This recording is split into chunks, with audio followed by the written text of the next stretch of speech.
우리가 작년 2015년도 시작하면서 아니죠.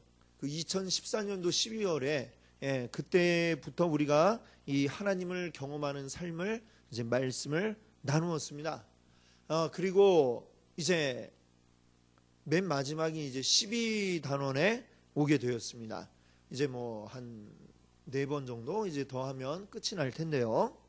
이 12단원, 하나님과의 지속적인 교제, 하나님과의 지속적인 교제가 이 12단원의 이제 제목이 되겠습니다. 그리고 오늘은 그 가운데 첫 번째인 깨어진 교제를 고치는 하나님의 구제책, 깨어진 교제를 고치는 하나님의 구제책. 자, 이것을 오늘 이야기하려고 합니다.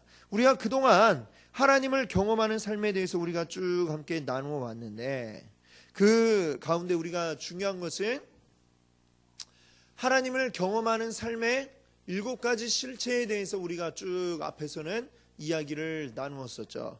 하나님을 경험하는 삶의 7가지 실체. 첫 번째는 뭡니까? 하나님은 항상 우리 주위에서 일하고 계신다라고 하는 게 첫 번째였고요. 그다음 두 번째는 뭐냐면 하나님은 뭘 원하시느냐? 우리와 개인적이고도 아주 실질적인 그리고 지속적인 사랑의 관계를 우리 하나님이 추구하신다라는 것이죠. 그다음 세 번째는 뭘까요? 그 관계를 위해서 하나님이 우리를 초청하신다라는 것이었죠. 자, 그 다음에는 네 번째는 뭐냐? 우리를 초청하시면 왜 불렀는지 말씀을 하셔야 되겠죠.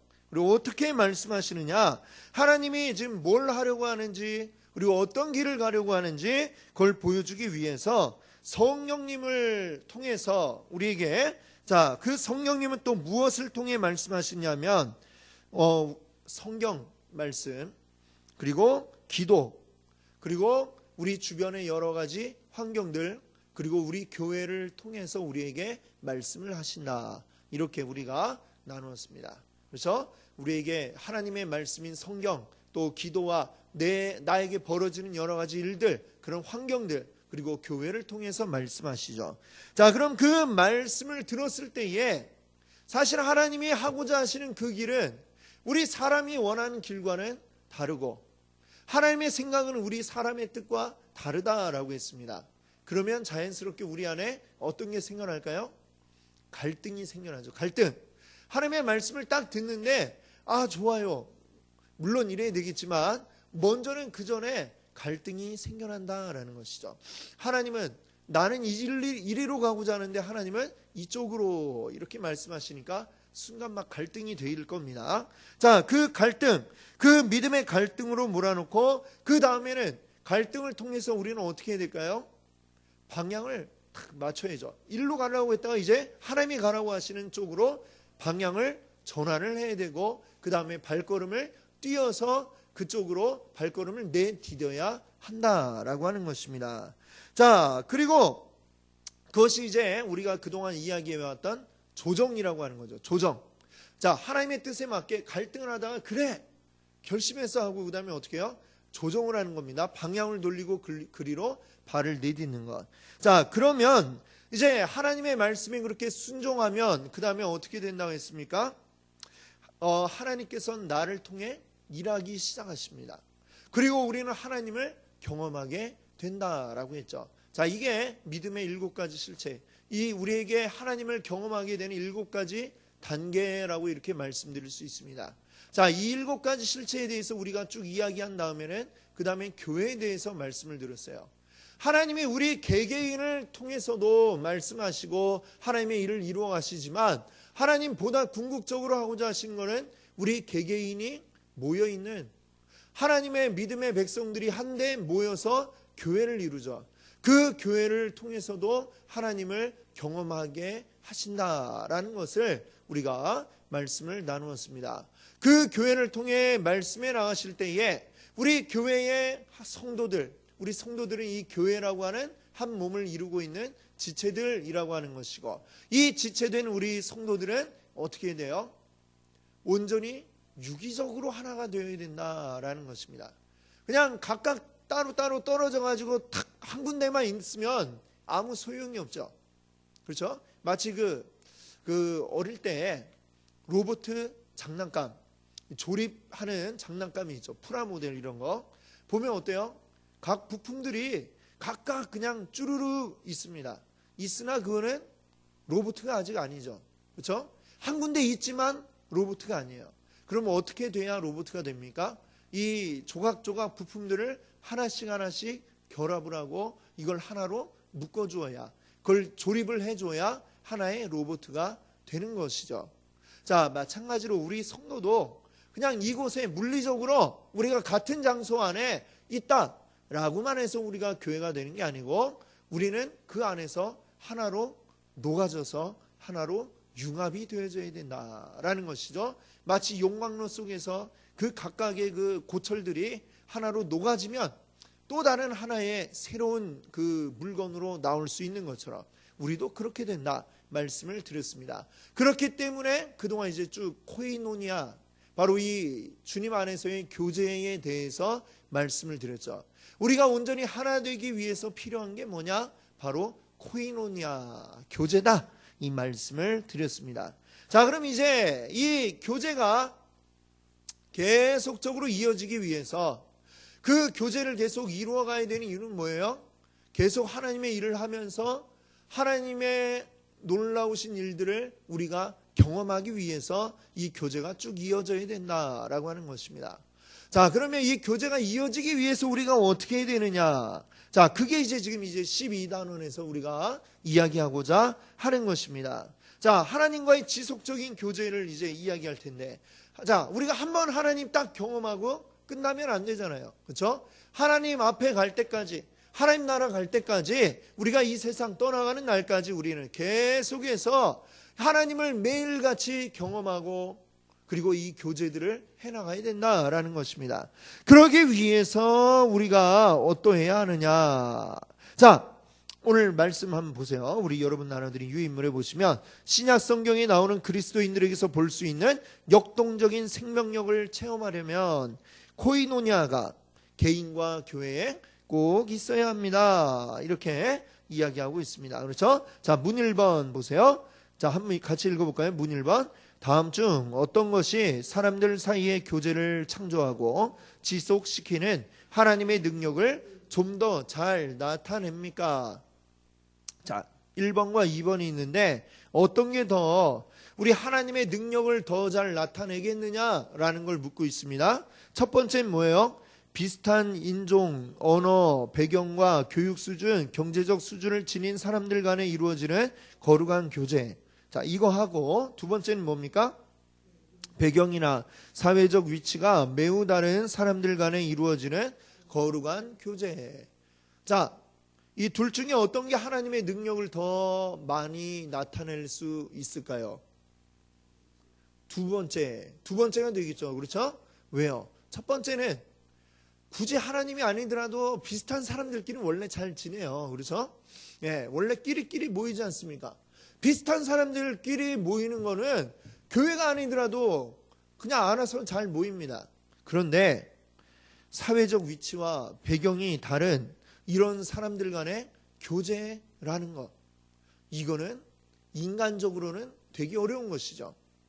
인간적으로는 이루어지기 어렵습니다. 상류층과 하류층이 만날 일도 없고 만나도 같이 어울리기도 힘들죠.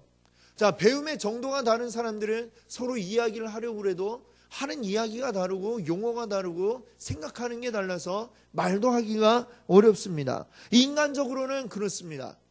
그렇기 때문에 하나님의 능력이 거기에 역사해야 그들이 함께 이야기하고 교제하고 서로를 위해서 정말 눈물 흘리며 기도해 줄 수 있는 이러한 교제가 이루어지는 것입니다. 하나님이 아니고는 그러한 일이 나올 수가 없는 거예요. 자, 사도행전에 나오는 초대교회의 모습을 한번 생각해 보세요. 초대교회 성도들이 어떤 사람들이 모여 있는가? 그들 가운데는 정말로 누군가 도와주지 않으면 하루하루 끼니를 이어가기 어려운 이런 사람들도 있었습니다. 또 그런가 하면 우리가 잘 아는 바나바와 같은 사람은 원체 잘 사는 사람이었어요. 그런 사람들은 또 그 교회의 일원이 되어서 또 그 안에서 함께 교제하고 있었습니다. 그리고 그들과 교제하기 위해서 자신의 모든 가지고 있던 땅을 다 팔아서 그들을 구제하는 데 쓰라고 내놓기까지 했던 것이죠. 자, 일부 조금 뭐 이렇게 기부하는 거 이런 건 할 수 있죠. 그렇죠? 근데 가진 걸 다 팔아가지고 다 모든 사람들을 위해 나눠준다? 이거는 어려운 일이죠. 예, 사람은 할 수 없는 일입니다. 그게 어떻게 가능했을까요? 그거는 하나님이 그 가운데 역사하셨기 때문에 가능했던 것입니다. 자, 그리고 그 바울을 처음 파송하였던, 바울과 바나바를 처음 선교사로 파송했던 그 안디옥 교회에 그 처음 같이 뜨겁게 기도하던 사람들 가운데는 분봉왕 헤롯의 젖동생이 있었다라고 이렇게 이야기하고 있잖아요. 그렇죠? 젖동생 마나엔인가요? 그렇죠? 그렇다면 그 사람은 그 헤롯과 굉장히 막역한, 굉장히 고위층 권력자였다. 예, 그렇게 우리가 볼 수 있겠죠? 근데 그런 사람이 이 안디옥 교회에 열심히 기도하는, 그래서 바울과 바나바를 처음 파송할 때에 함께 있었던 사람으로 함께 할 수 있었다. 최고위층 사람과 최하위층의 사람이 하나가 되어서 같이 그 교회 안에서 믿음의 생활을 하고 교제하고 있었다라고 하는 것입니다. 자, 이게 어떻게 가능할 수가 있었겠습니까? 그들 안에 하나님이 역사하시고 그들 안에서 성령님이 역사하시니까 이 일이 가능해질 수 있었다라는 것입니다. 자, 이렇게 차이가 많은 사람들, 경제적 또 사회적 또 지리적 여러 가지 다양한 사람들이 주님의 은혜 가운데서 함께 평화롭게 공존할 수 있는 것이죠. 오직 하나님만 할 수 있는 일이다라고 하는 것입니다. 자, 그렇다면 우리가 이걸 반대로 생각해 볼 수 있겠죠. 이 교회 안에 뭔가 불협화음이 나고 깨어지고 교제가 이제 깨어지는 일들이 생겨난다. 그러면 그는 뭐라고 우리가 생각할 수 있을까요? 그 안에 지금 하나님과 함께함이 없다. 이렇게 생각할 수 있겠죠. 자, 우리 원래의 모습대로 돌아갔다라고 볼 수가 있는 거예요. 우리는 도저히 원래 하나가 될 수 없었는데 하나님에 의해서 우리가 하나가 되었습니다. 근데 그게 다시 균열이 가고 분열이 되고 찢어지고 있다. 분명히 그것은 사람 사이의 문제가 아니라 이것은 하나님과의 사이에 우리가 문제가 있기 때문에 이 사람 사이에 찢어지는 것이 생겨나게 되었다. 이렇게도 우리가 생각해 볼 수 있는 거예요. 그렇죠? 예. 자, 바로 그것입니다. 그렇기 때문에 우리는 우리 형제들, 자매들 사이에, 성도들 사이에 문제가 생기면 먼저 하나님 앞에 우리가 기도해야 된다라는 것을 우리가 이야기하고 싶은 것입니다. 그리고 하나님 앞에 기도할 때 그럼 하나님과 나의 관계가 왜 문제가 생겼을까요? 그것은 바로 가장 큰 문제는 바로 죄 때문이다라고 하는 것을 기억하기를 바랍니다. 죄. 자, 죄는 하나님과의 관계를 깨뜨립니다. 우리는 성도 간의 코이노니아만 있는 게 아니라 하나님과의 코이노니아가 함께 있는 것이죠. 자, 여러분 제 뒤에 있는 이 십자가를 보세요. 이 십자가, 물론 예수님이 못 박혀 돌아가신 사형 틀이었습니다만, 그러나 이 틀, 이 모양 가운데는 너무나도 또한 큰 은혜가 될 것들이 들어가 있습니다. 보세요. 이 십자가라는 것은 위아래로 이렇게 연결되어 있고 또 수평적으로도 또 연결이 되어 있는 것이죠. 주님 안에서, 예수 그리스도의 보혈 안에서 우리는 하나님과 연결되고 그리고 사람들과 연결이 되는 것입니다. 자, 하나님과의 이 연결 관계, 하나님과의 연결 고리가 왜 끊어지고 우리는 왜 이 코이노니아가 되지를 않는가? 그것은 바로 죄 때문이다라고 하는 것입니다. 성경에선 죄를 어떤 것들이 죄라고 이야기하느냐? 자, 이 세 가지를 여기서 적어 놓았습니다. 첫 번째는 당신을 위한 하나님의 계획을 무시할 때, 우리는 뭔가 크게 나쁜 일을 해야 그래야 그게 죄라고 생각하는데요. 나를 향하신 하나님의 계획, 이걸 무시하는 것도 이게 죄라고 하는 것입니다. 하나님이 나에게 해라 했는데 하지 않는 거죠. 그러니까 이것은 죄다. 또 두 번째 뭡니까? 하나님께 대들고 그분을 따르기를 거절할 때. 그렇습니다. 자, 하나님의 계획을 무시하니까 하나님을 거절하고 하나님을 따르지 않겠죠. 자, 이것은 역시 죄. 그러면 그 사람의 삶도 역시 계속해서 부도덕하고 그릇되고 악한 이런 행위를 할 수밖에 없을 것입니다. 당연히 우리가 생각하는 죄들, 여러 가지 악한 일들, 이런 것으로 이어질 수밖에 없는 것이죠. 결국 이게 하나님을 내가 무시하는 데서부터 사실은 모든 죄가 시작이 된다, 이렇게 말할 수 있겠습니다. 자, 이러한 죄들을 우리가 지을 때에 하나님과 우리의 관계가 깨어지게 되는 것이죠. 자, 이것을 구약 성경에서는 뭐라고 표현했냐면은 하나님이 얼굴을 가리신다라고 이렇게 표현을 합니다. 하나님과 우리의 관계가 깨어졌다. 이게 하나의 이제 구약 성경에 나타난 관용적 표현이에요. 하나님께서 그 얼굴을 가리셨다, 얼굴을 돌리셨다, 뭐 이런 식으로 표현을 한다는 것이죠. 자, 그런 표현이 나와 있는 성경 구절들이 있습니다. 자, 같이 한번 읽어볼까요?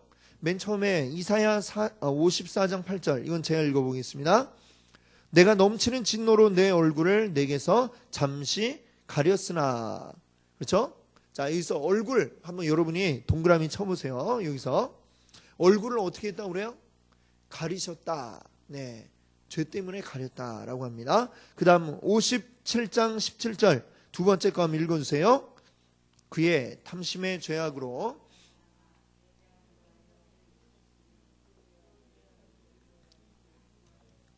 네, 그렇습니다. 탐심의 죄악 때문에 노에서 그를 치고 그리고 얼굴을 가리고 노하셨다. 예, 이렇게 하나님이 말씀하고 계십니다. 그 다음 건 제가 읽어보겠습니다. 주께서 우리에게 얼굴을 숨기시며 우리의 죄악으로 말미암아 우리가 소멸되게 하셨음이니이다. 이사야 64장 7절입니다.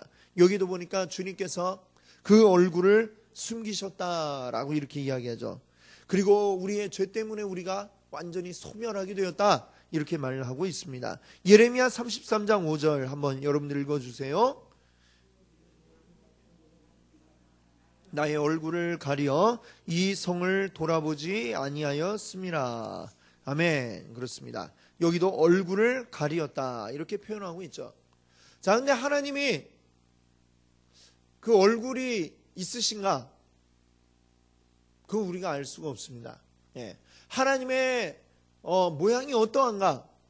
뭐 우리가 하나님의 형상 닮았다고 하니까 그럼 우리 모양이 똑같은가 보다라고 생각하지만 사실 하나님의 모양 우리가 알 수 없는 것이고 어떤지 알 수가 없죠. 그런데 이 성경은 하나님에 대해서 뭐라고 표현을 해야 되고 우리에게 알게 해줘야 되니까 어떻게 되냐면은 하나님을 마치 우리 사람처럼 이렇게 생각을 해서 표현한 그런 구절들이 있습니다.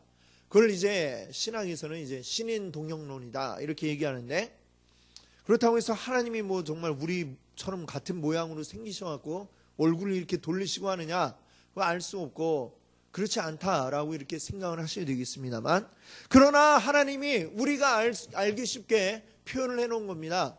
하나님이 우리 죄 때문에 노하시는 그 모습을 얼굴을 돌렸다라고 이렇게 성경에서 표현을 하고 있는 거죠. 우리도 그렇잖아요. 누군가 마음에 안 들고 꼴 보기 싫으면 에잉 하고 그 다음에 어떻게 합니까? 고개를 싹 돌려버리죠. 그렇죠? 보기 싫은 거예요. 왜? 하나님이 우리를 보기 싫으신 거예요. 죄 때문에. 자, 그래서 얼굴을 가렸다, 뭐 얼굴을 숨기셨다, 얼굴을 돌리셨다, 뭐 이런 표현이 나오고 있는 것입니다. 자, 요 다음에 나오는 4개의 그 구절들에도 보면 하나님의 어떤 그 얼굴에 나오는 부분들을 이렇게 표현한 것이 있습니다. 자, 한번 읽어보시면서 하나님 얼굴에서 어디에 해당될지, 이게 눈인지 코인지 입인지 귀인지 한번 보시고 한번 이야기를 해주세요. 처음에 시편 66편 18절입니다. 내가 나의 마음에 죄악을 품었더라면 주께서 듣지 아니하시리라. 자, 여기서 하나님 얼굴에서 어떤 부분이 나온 것 같아요? 귀, 그렇죠. 하나님 듣지 않으시겠다 말씀합니다. 그렇죠? 자, 그러니까 이것도 좀 전에 말씀드린 것처럼 하나님이 우리처럼 얼굴이 있고 눈, 코, 입, 귀가 있나 알 수 없고 아닐 것이지만 그러나 우리에게 이해될 수 있게 성경이 쓰여졌기 때문에 그래서 하나님을 우리와 같은 형상을 가지신 것처럼 표현을 한 것이다. 예, 이거를 여러분들 기억해 주세요. 그 다음에 이사야 59장 2절 오직 너희 죄악이 너희와 너희 하나님 사이를 갈라놓았고 너희 죄가 그의 얼굴을 가리어서 너희에게서 듣지 않게 않으시게 함이니라. 아멘. 자, 여기서는 자, 어떤 부위예요? 우리 얼굴에서 맨 마지막에 듣지 않으시게 이런 말이 있죠. 그러니까 뭘까요? 귀. 그렇죠. 듣지 않으시게 너희 죄가 그의 얼굴을 가려서 너희의 말을 듣지 않게 막으시겠다라는 이야기를 하고 있습니다. 자, 그 다음에 11절과 12, 여기 제가 9절을 안 써놨네요. 아모스 8장 11절과 12절입니다. 아모스 8장 11절 12절인데요. 11절 제가 읽고 12절 여러분들이 한번 읽어주세요. 주 여호와의 말씀이니라. 보라 날이 이를지라 내가 기근을 땅에 보내리니 양식이 없어 주림이 아니며 물이 없어 가람이 아니요 여호와의 말씀을 듣지 못한 기갈이라.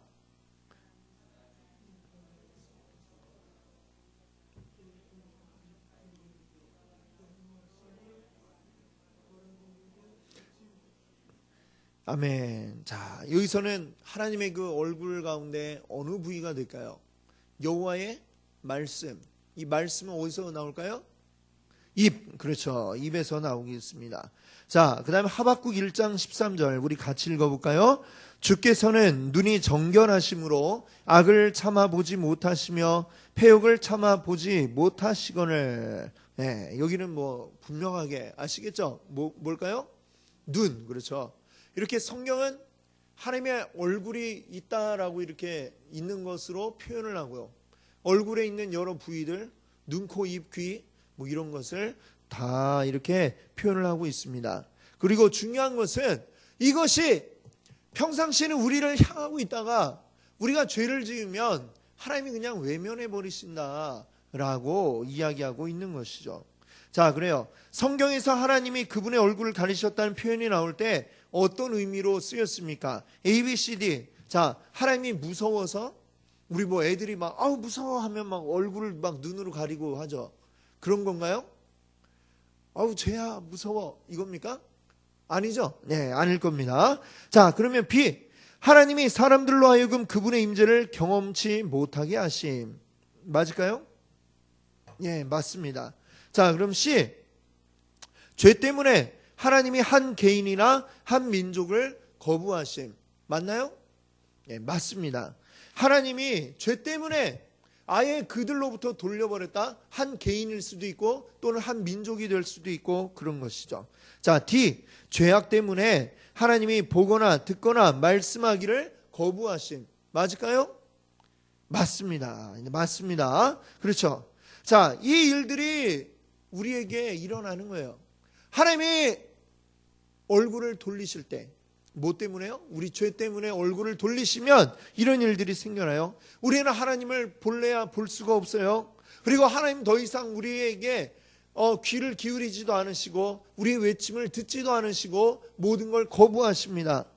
자, 그런 일들이 일어나게 된다라고 하는 것입니다. 그래서 뒷면에 보시면 우리 2페이지에 보시면 시편 13편 1절 말씀이 있어요. 자, 한번 같이 읽어보겠습니다. 여호와여 어느 때까지니까 나를 영원히 잊으시나이까 주의 얼굴을 나에게서 어느 때까지 숨기시겠나이까. 아멘. 자, 주님의 얼굴이 숨겼다는 거예요. 주님께서. 근데 그게 너무나도 지금 힘들고 고통스러우니까 지금 이렇게 이 시편 기자가 하나님께 부르짖고 있는 겁니다. 하나님, 어느 때까지 나를 잊으십니까? 어느 때까지 그 얼굴을 돌리고 숨기시겠습니까? 라면서 부르짖고 있어요. 이게 뭡니까? 사실은 하나님이 우리에게 내려주시는 가장 큰 벌이라고 할 수 있을 것 같아요. 하나님의 얼굴을 가리고 숨겨버리시는 것, 더 이상 나를 보지 않으시는 것, 이보다 더 큰 하나님의 벌이 우리에게 없다라고 하는 것입니다. 그렇기 때문에 이 시편 기자는 이토록 하나님 앞에 간절히 부르짖으며 어느 때까지 얼굴을 돌리시겠습니까? 라고 이렇게 얘기하고 있어요. 그런데 우리가 또 기억해야 할 것이 있습니다. 하나님이 우리에게 이 벌을 주신다면 이 벌은 왜 주시는 걸까요?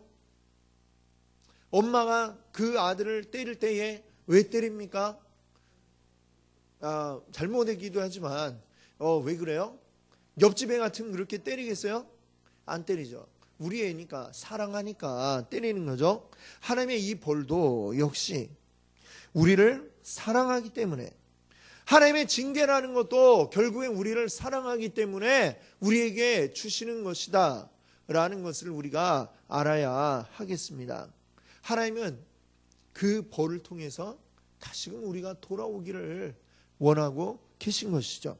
자, 그래서 죄에 대한 하나님의 구제책이 있습니다. 우리를 죄에서 어떻게 다시 구할 것인가라고 하는 구제책이 나와 있어요. 자, 요한일서 1장 9절 한번 읽어보겠습니다. 만일 죄를 자백하면 그는 미쁘시고 의로우사 우리 죄를 사하시며 우리를 모든 불의에서 깨끗하게 하실 것이요. 아멘. 자, 여기 보니까 우리 죄를 사하시고 우리를 불의에서 깨끗하게 하신다고 그랬어요. 언제요? 만일 우리가 어떻게 하면? 죄를 자백하면. 그렇습니다. 우리 죄를, 내가 죄를 지었습니다. 이런 죄를 지었습니다라고 하나님 앞에 자백해야 한다는 것이죠. 자, 자백뿐만이 아니라 그 다음에 우리가 많이 쓰는 용어 있죠. 교회에서 회개, 죄를 회개한다. 회개한다는 건 뭘까요?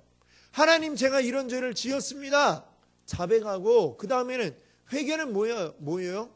말로만 끝나면 이거 회개가 아닙니다. 거기에서 돌아서야 되는 거죠. 죄에서 돌아서는 것, 돌이켜서 하나님께로 돌아가는 것, 이것이 회개죠. 하나님 앞에 말로만 하나님 잘못했어요. 하나님 잘못했어요. 그러고 나서 또 죄 짓고 또 똑같이 하나님 앞에 잘못했어요. 그러고 나서 또 똑같은 거 또 짓고 막 또 회개하면 되지 뭐 이렇게 생각하면 그건 진정한 회개가 될 수 없다는 것이죠. 회개는, 진정한 회개는 돌아서는 것입니다. 죄로부터 돌아섬, 이게 있어야 진정한 회개다라고 하는 것입니다. 자, 그것을 우리가 하면 하나님은 어떻게 하신다는 거예요? 우리 죄를 사하시고 우리를 불의에서 깨끗하게 하실 것이다 라고 요한일서 1장 9절이 우리에게 말씀하고 있습니다. 자, 여러분 이제 역대하 7장 14절 말씀을 한번 같이 읽어보겠습니다. 13절 제가 읽고 여러분들이 14절 읽어주세요. 혹 내가 하늘을 닫고 비를 내리지 아니하거나 혹 메뚜기들에게 토산을 먹게 하거나 혹 전염병이 내 백성 가운데 유행하게 할 때에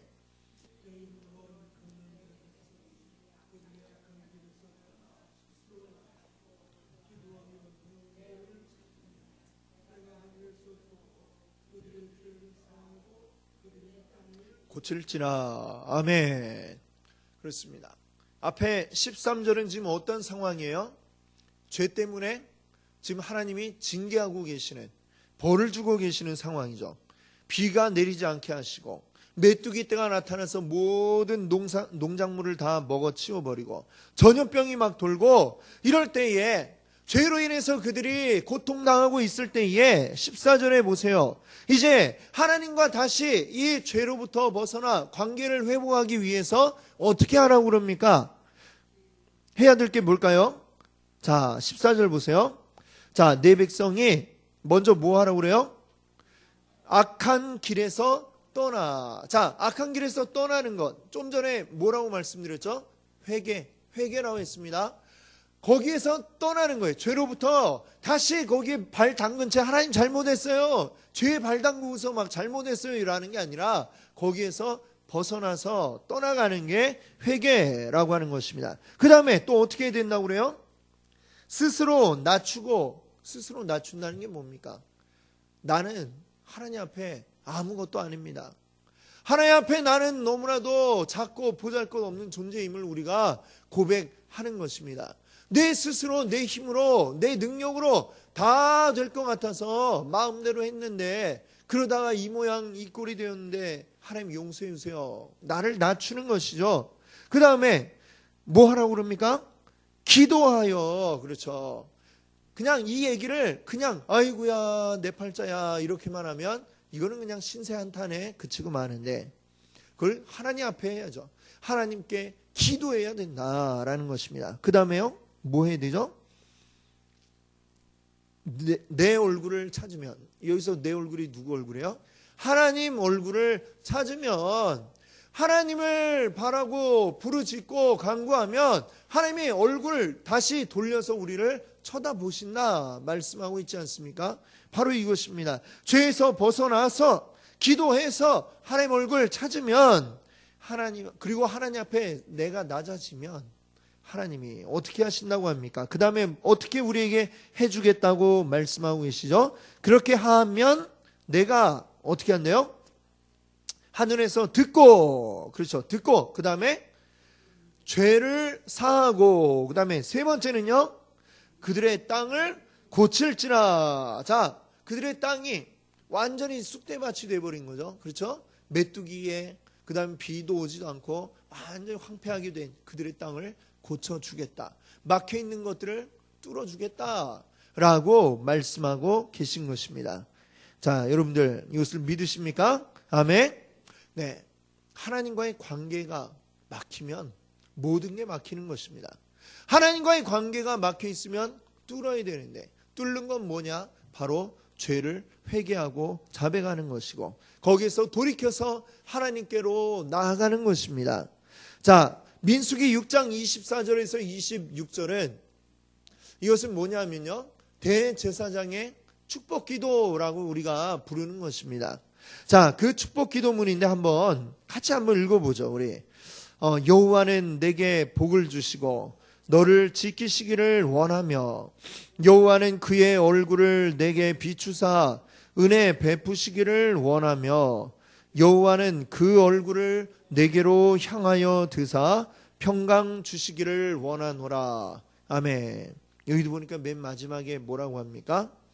여호와는 그 얼굴을 내게로 향하여 드사 평강 주시기를 원하노라.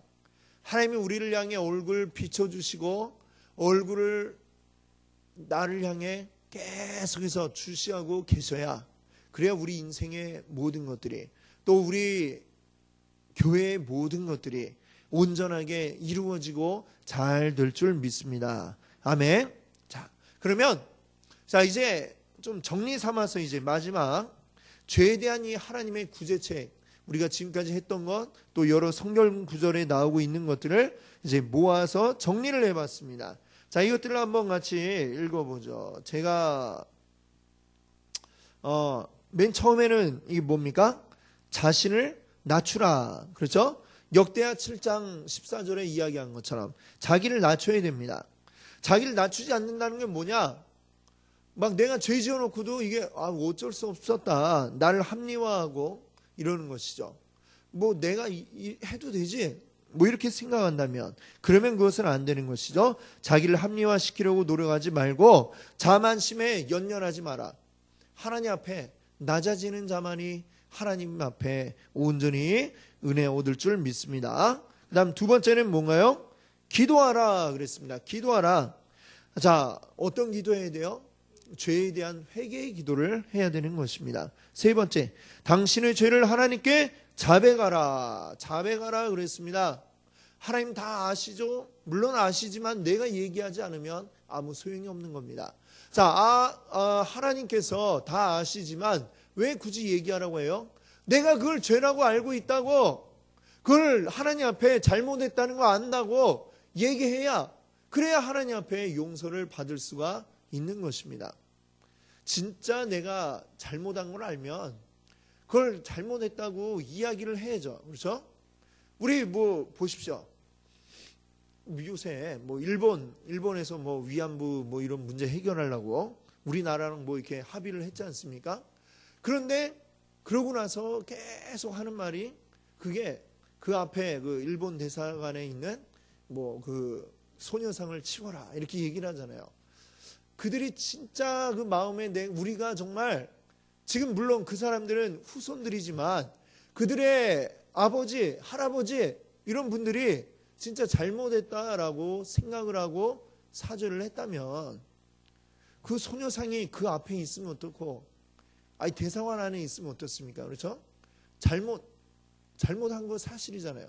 잘못한 걸 인정했으면 그걸 보고 자기들도 미안한 마음을 가져야지. 그거 왜 치워라, 보기 싫다, 치워라, 자꾸 압박을 하는 걸 보면 이게 분명히 이게 그들의 마음이 진짜 사죄한 건 아닌가 보다, 이런 생각이 들 수밖에 없는 것 같습니다. 그렇죠? 하나님 앞에 우리의 잘못을 고백해야 됩니다. 뻔뻔하게 하는 게 아니라 진정 마음을 다해서 하나님 앞에 고백을 하고 자백해야 되는 것이죠. 그 다음에는 뭡니까? 회개하라. 회개하라는 건 뭐예요?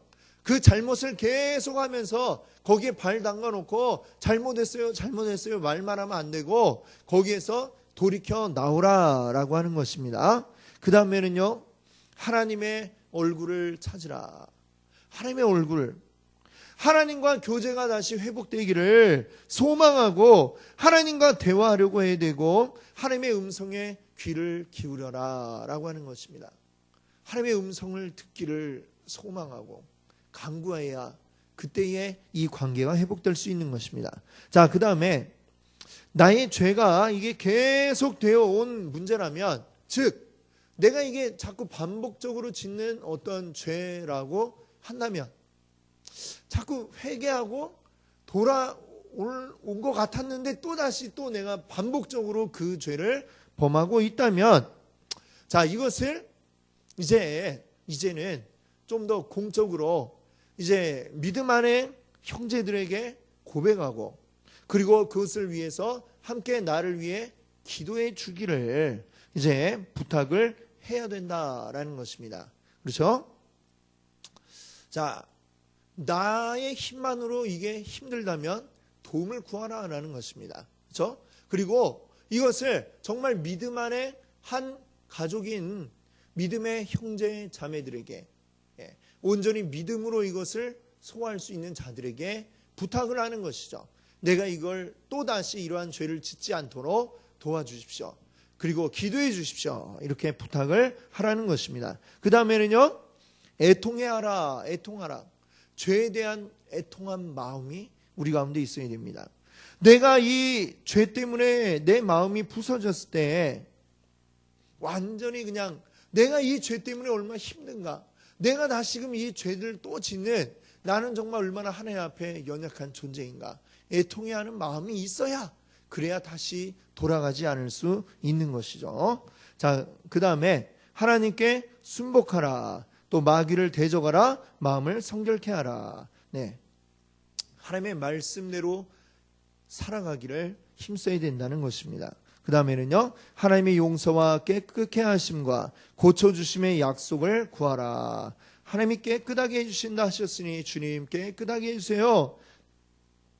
이렇게 간구하고요. 마지막 같이 한번 읽어볼까요? 그리고 예수님이 주시는 부활의 능력으로 승리하는 삶을 살라. 아멘. 아멘. 그렇습니다. 죄는 우리가 이 세상 사는 날 동안에는 우리가 완전하게 벗어날 수는 없습니다.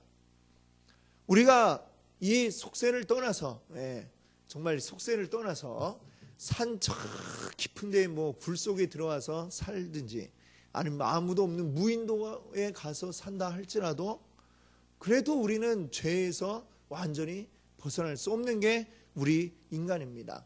우리 예수님도 한번 보세요. 예수님도 누가복음 4장에 보니까 광야에 들어가서 기도를 하셨잖아요. 그렇죠? 예수님 공생에 시작하실 때에 광야에 들어가서 그것도 40일간을 금식을 하면서 기도를 하셨고, 누가복음 그 3장의 표현을 보면 성령에 충만해서 광야로 들어가셨다라고 그랬어요. 하나님의 아들이시고 성령 충만하고 기도하고 있고 금식까지 하고 있는데도 어떤 일들이 계속 벌어집니까? 사탄 마귀가 와가지고 막 계속 유혹을 하고 막 넘어뜨리려고 하는 것이죠. 예수님은 잘 이기셨어요. 우리는 어떨까요?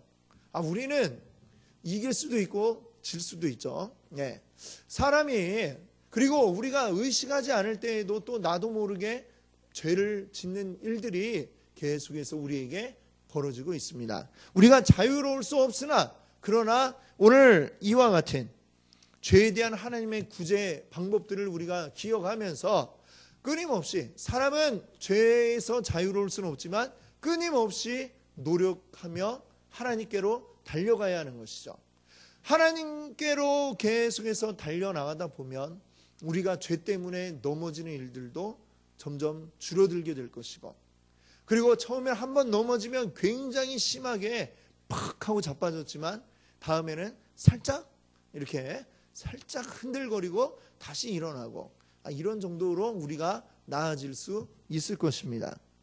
중요한 거는 하나님과의 교제를 끊어지지 않도록 우리가 날마다 죄를 고백하고 하나님께로 더 가까이 나아가야 된다는 것입니다.